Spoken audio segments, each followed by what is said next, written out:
Hello IndyCar fans, welcome to Formula Pun Racer. Today is August 10th, 2022. As you saw at the beginning of this video is dedicated in loving memory of the great Australian actress and singer Olivia Newton-John, who sadly passed away 2 days ago on August 8th from cancer. She was only 73. We all remember her best as Sandy from the movie Grease in 1978 opposite John Travolta, and we all miss her very much, and we were all hopelessly devoted to her. Godspeed, Olivia Newton-John. We will miss you. You're probably wondering what took me so long to go on with my latest video. Well, aside from being kept busy, shortly before the end of July came, I went under the knife for some surgery on my left foot. So now that I'm beginning to catch up with the rest of racing world, I guess you could say I can atone for my sins. Pretty fitting, that lady you saw there. She's Brenda Fricker from Dublin, Ireland, and back in 1989, she was in a movie called My Left Foot, in fact. So, interesting little inside joke there, because considering I just had surgery on my left foot there, is the fact that she won an Academy Award for Best Supporting Actress in that film, but I'll always remember her best as that pigeon lady from Home Alone 2, Lost in New York, remembering to tell Kevin, among other things, to follow the star in his heart. I certainly will too, Brenda. And I also say, now that I mentioned her and showed her off, happy 30th anniversary to Home Alone 2, Lost in New York. And as I said back in April, I went to the New York Auto Show and even toured around the lobby of the Plaza Hotel and had a nice chat with the concierge there in celebration of the 30th anniversary of that movie, which the Plaza Hotel was partly filmed in. So, hello Brenda. Hope you're having a great day if you're watching this video, and thank you for letting me use your laugh. The Gallagher Grand Prix of Indianapolis. Felix Rosenqvist of Arrow McLaren SP on the left-hand side of your screen, starting from the pole with Alexander Rossi. Let's go racing at the Brickyard. Picture perfect start, 2 wide all the way down, but now 4 wide into turn 1. Alright, if you didn't think my atoning joke was a good one, then I'll just put my foot down on catching up with the IndyCar races at least, and saying that the first of these 2 races I review took place at the Indianapolis Motor Speedway road course, the Gallagher Grand Prix, on July 30th, with Felix Rosenqvist of Sweden driving for McLaren Schmidt-Peterson on pole, and Alexander Rossi, 2016 Indy 500 winner of Andretti Autosport, starting second. From the green flag, it was go, go, go. But already in the first 2 corners of the race, Will Power slightly tapped Patricio Ward of Mexico, and his car spun around like a rolled burrito. Luckily, Patricio Ward was able to continue on after a full 360-degree spin, and the following lap, more mayhem would occur on the backstretch when Penske driver Will Power, Helio Castroneves of Meyer-Shank Racing, and David Malukas of Dale Coyne Racing all went 3 abreast going into the corner at the end of the backstretch, and they touched wheels with David Malukas off into the grass, but he too was able to continue on. And then the following lap, more mayhem would ensue. And considering the fact that there's a golf course within the Indianapolis Motor Speedway infield, and that the Indy road course is nearby it, Jimmy Johnson and Dalton Kellett would also tangle, with Kellett coming off worse, and just like his number on his car, just what golf called for. 4! By lap 20, the drivers had cycled through their first pit stop of the race, and Scott McLaughlin of Team Penske had inherited the lead. Jimmy Johnson was in third by then, and Marcus Ericsson, his teammate, was in second. But by lap 21, there'd be more action, with Patricio Ward of Arrow Schmidt McLaren Peterson, who was in 5th. Yeah, amazing, because despite his full 360-degree spin on the first lap, he still managed to claw his way back up to 5th at this point, being pursued by Takuma Sato, but he got a little sideways going through the first corner, kind of like Colton Herta in the first IMS road course race earlier, which he would win. What a daredevil move by the Mexican, and like the paint job in his car, aren't you glad he was able to continue on well? The first full course caution of the day occurred on lap 36 when Simon Pagenaud's Meyer-Shank Racing car ran out of fuel on the track and couldn't make it back to the pits, bringing out the yellow to bring the cars all bunched up, and putting Colton Herta of Andretti Autosport in the lead and his teammate Alexander Rossi a close second. By lap 39, the green flag restarted the race and Colton was off. And it seemed like Colton could have had this in the bank, along with Alexander Rossi giving the team a 1-2 finish at the race. Unfortunately, by lap 42, Colton Herta's car got over a curb, bottomed out, and something got damaged underneath it. Possibly a drive shaft or an engine part busted, and so he had to pull in the pits. It was game over for Colton. No chance for a IMS road course sweep. For you, Colton, that's definitely gotta hurt a lot.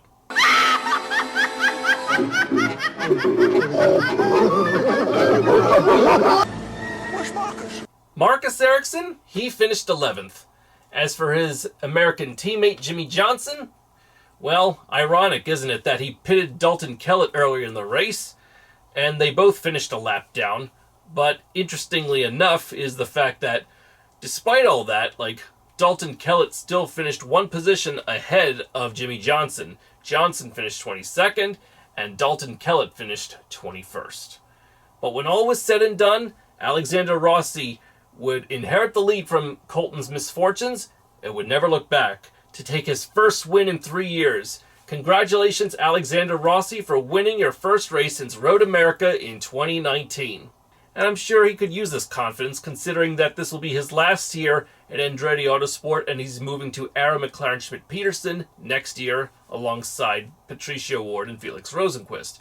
Or so it is said, because I mentioned in a previous video that there's still, the debate between Ganassi and McLaren about ownership over Alex Palou for 2023.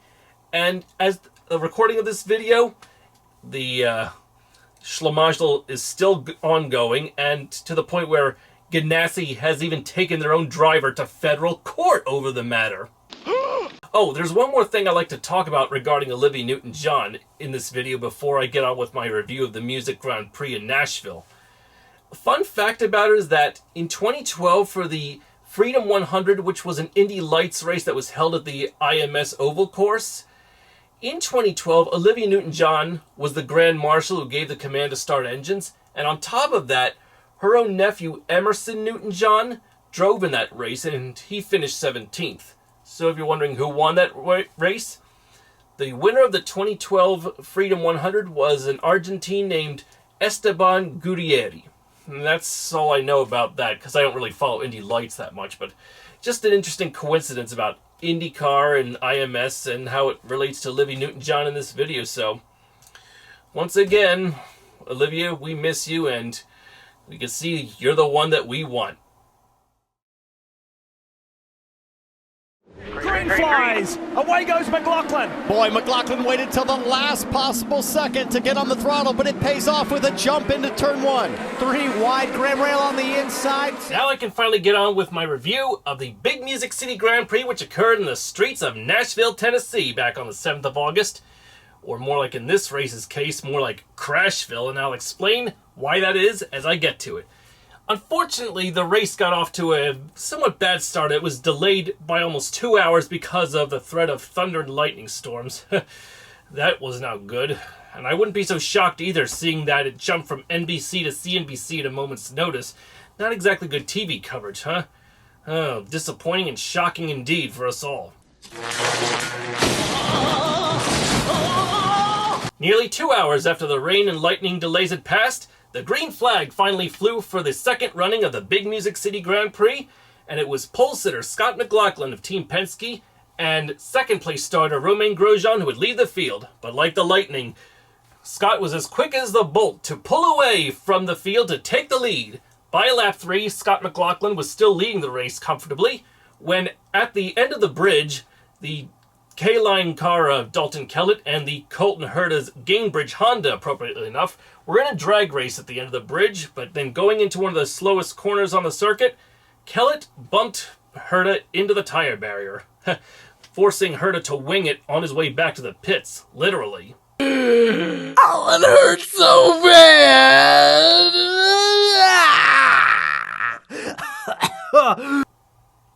In contrast to Colton Herta, who managed to limp back to the pits with just a broken front wing and continue on, worse would be in store for Graham Rahal as he ended up rear-ending Patricio Ward's McLaren Chevy, forcing Ward into retirement with a broken gearbox. Graham, on the other hand, who managed to limp back to the pits just like Colton, had much worse damage than Colton did. Besides broken front wing, his suspension was busted and so were his wheels, to the point where, as he was running over the bridge to get back to the pits, he couldn't stay straight and hit the wall as he was heading back, adding further insult to injury. The mayhem on lap 26 was not over yet.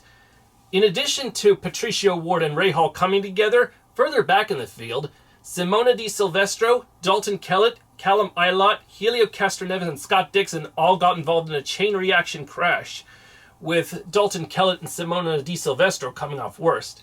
Helio had a slightly broken front wing, just like other drivers had before him. Scott Dixon got slightly rear-ended by Callum Ilott, who was stalled at this point, but Ilott and Dixon were able to continue on as well, with Dixon getting a bit of floor damage. But a bigger surprise would await him later on in the race.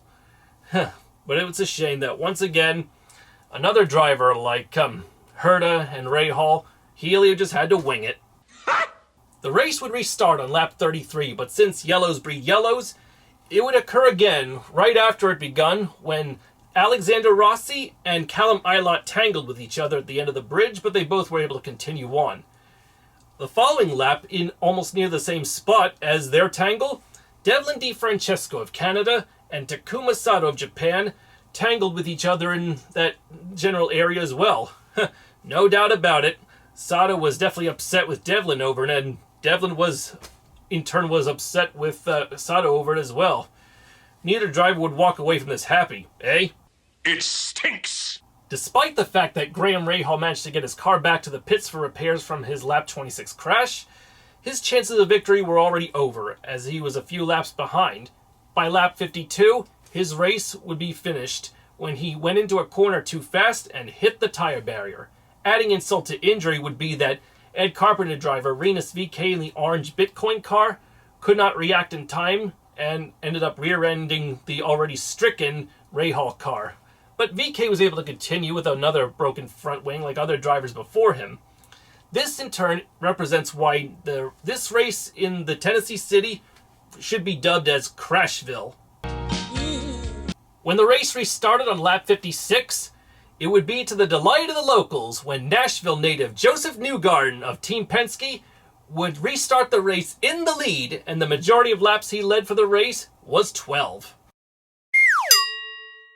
Unfortunately, by lap 64, AJ Foyt Racing and Dale Coyne Racing's last hopes were finally finished when David Malukas of Dale Coyne and Kyle Kirkwood of AJ Foyt were going wheel to wheel on the bridge heading into turn 9. By then, going into the turn 9 corner, Malukas sandwiched Kyle Kirkwood into the inside wall. In turn, both cars were damaged, and then they bounced off into the outside wall. Game over for these two Americans.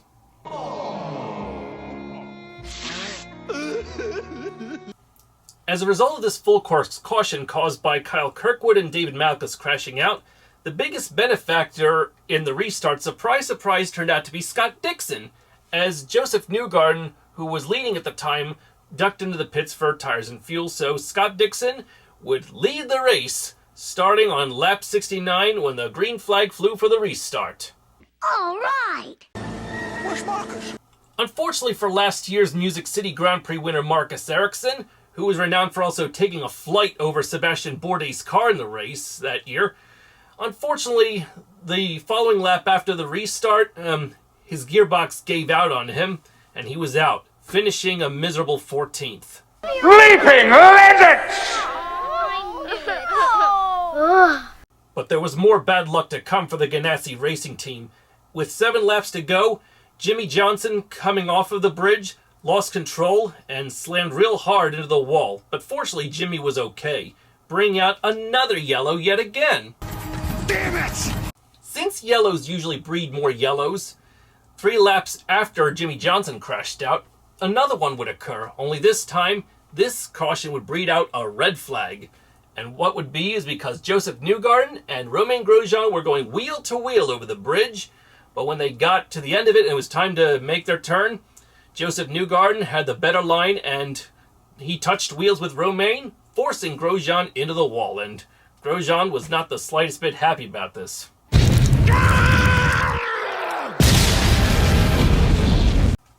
After the debris was cleared from the track, it would be a 2-lap sprint to the finish when the race restarted. Scott Dixon was still leading this race at this point, and his fellow countryman Scott McLaughlin would be hot on his heels. Scott Dixon had a bad handicap as his tires were badly blistered from not pitting for such a long time, as well as the floorboard damage he sustained in that earlier accident he had in the race. But as I said, a big surprise was awaiting him still. It was be neck and neck between the two Scots from New Zealand, but in the end, Scott Dixon barely managed to hold off Scott McLaughlin at the finish line in probably one of the closest temporary street course finishes in IndyCar history. Woo-hoo-hoo! Two Scots from New Zealand coming first and second. Just goes to show the IndyCar series is not scot-free. But at the same time, this is Scott Dixon's second IndyCar career win of the season, and now he is also the second winningest driver in IndyCar history with 53 wins, surpassing Mario Andretti, who has 52. And how about that? He has just about as much wins in IndyCars as Sebastian Vettel has in Formula One. 53. As a result of Scott Dixon's win at Nashville, this is a Ganassi back-to-back victory in Nashville for the team. Alex Palou of Spain, the Ganassi driver who is in an embroiled battle with his own team at this point, finished third, and despite this hassle that Alex Palou is in, Chip did congratulate Alex for at least finishing on the podium. Alexander Rossi finished fourth, and Colton Herta, despite having been slammed into the wall by Dalton Kellett, managed to finish fifth. So this is amazing that Scott Dixon is now just 6 points behind championship leader Will Power. So anything is possible with 3 races left in the season, and with PNC Bank sponsoring Scott Dixon yet again, congratulations again, Scott Dixon, for your win. You can take that to the bank and cash it. Oh, I'm sure it's definitely great to see you in the green. 3 races to go. Who's going to win the championship? Huh? I don't know that.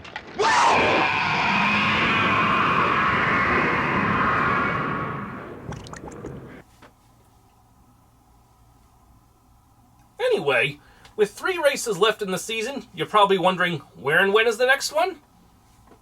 Here's your answer, right here. The Bommarito Automotive Group 500 at the Worldwide Technology Raceway outside of St. Louis in Madison, Illinois, popularly known as the Gateway Racecourse, or at least that's what I used to call it. And how about that? Bommarito will be sponsoring the AJ Foyt entry of Kyle Kirkwood for this race, as Rocket and Sexton, which had previously sponsored Kirkwood earlier this year, are out of the picture. And it's a good thing. Unfortunately, if you're wondering what happened to Tatiana Calderon, well, the financial situation that AJ Foyt racing into made it unaffordable for Tatiana to continue on, so the number 11 car is also out of the racing season, unless something miraculous occurs. But there you have it. 3 races to go. At least 4 or 5 drivers in contention for the 2022 IndyCar Championship. Who is going to win it? We're going to find out. Once again, thanks for watching, everyone. If you like my videos, please subscribe to my channel, Formula Pun Racer, for more content, and to be sure to hit that notification bell to be notified of future postings. And once again, stay tuned to the IndyCar world, and I'll see you in the next video. I'm Aaron Cylinder, firing on all cylinders.